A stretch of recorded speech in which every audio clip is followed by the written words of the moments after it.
ॐ अज्ञानतिमिरान्धस्य ज्ञानाञ्जनशलाकया चक्षुरुन्मिलितं येन तस्मै श्रीगुरवे नमः. Hare Krishna, dear devotees, welcome to our ISKCON Bulla official YouTube channel. Today I am going to discuss 24th chapter of Srimad Bhagavatam, 11th canto, in which Lord Krishna gives instructions how bewilderment of the mind can be dispelled by the science of Sankhya. Herein the Supreme Lord again imparts to Uddhava instructions about the analysis of material nature. And just like in the Bhagavad Gita, second chapter, that is Sankhya Yoga, similarly, this is 24th chapter. By assimilating this knowledge, the spirit soul can drive away its confusion based on false dualities. In the beginning of creation, the seer and seen are one and indistinguishable. The Supreme Absolute Truth, one without a second and inaccessible to words and mind, then separates into two. The seer, which means consciousness of personality, and the seen, which means substance or nature.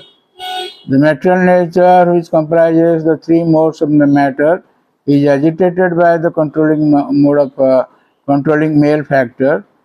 The Mahatattva then becomes manifest together with the energies of consciousness and activity. From these come the principle of false ego in its three aspects of goodness, passion and ignorance, or Sattva, Raja and Tama.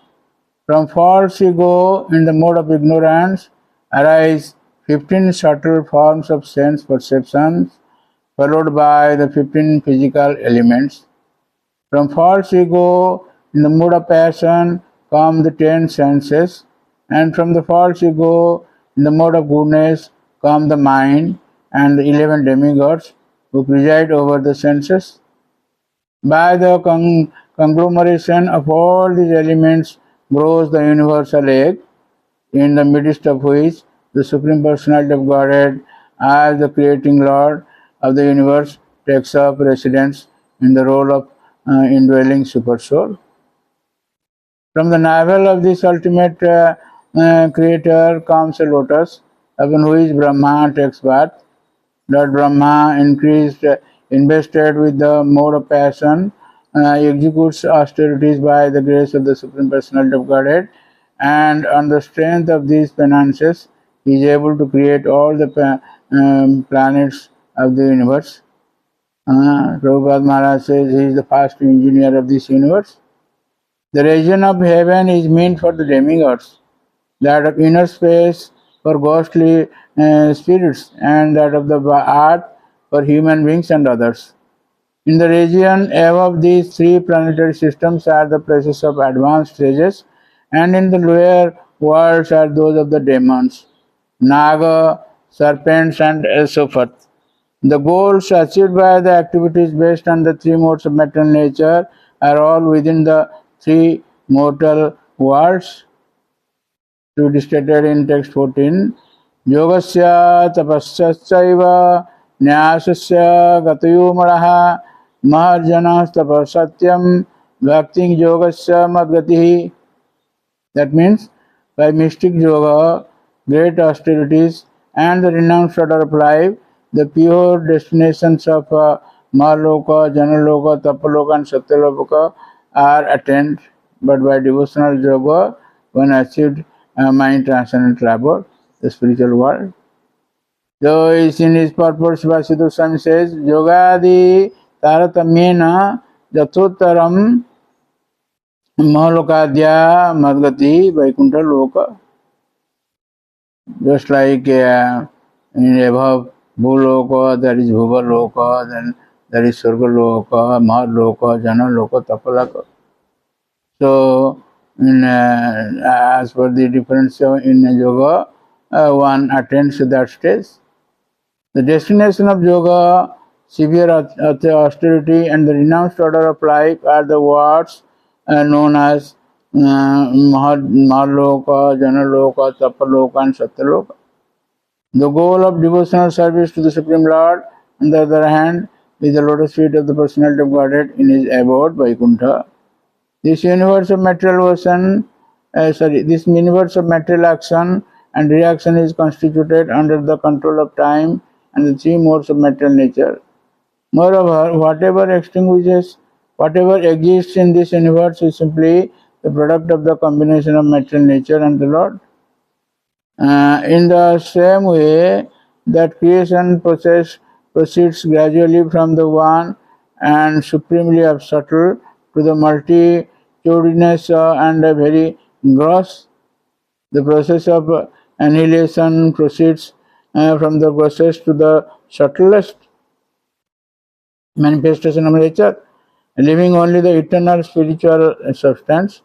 This ultimate soul remains situated within himself alone and without end. The mind of a person who meditates on these ideas doesn't become bewildered by the material dualities. This science of Sankhya, narrated in the alternating sequences of creation and annihilation, serves to cut off all doubts and bondage. So in this way, we'll see that this Sankhya Yoga is described. The same Sankhya Yoga is also described in Bhagavad Gita, second chapter. The Lord says, Esa te vihita Sankhya buddhir jagat imang sunu. Two lessons are there in Bhagavad Gita, second chapter. First is Sankhya and then is Bhakti. So in Sankhya also there are two different knowledge. One is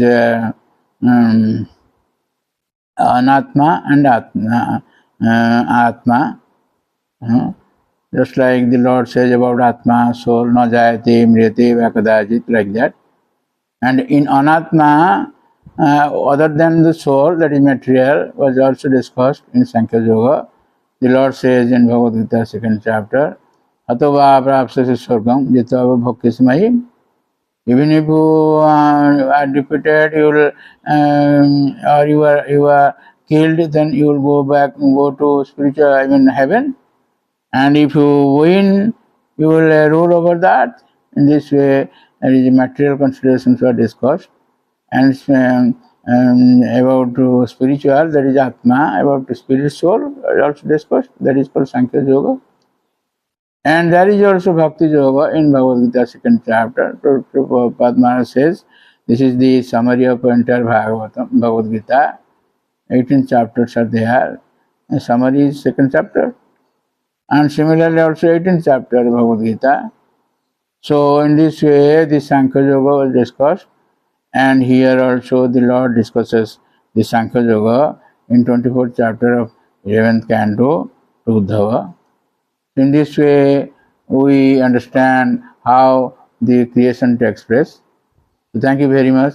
Please don't forget to subscribe, share and like our channel and get the blessings of the Lord. Thank you very much.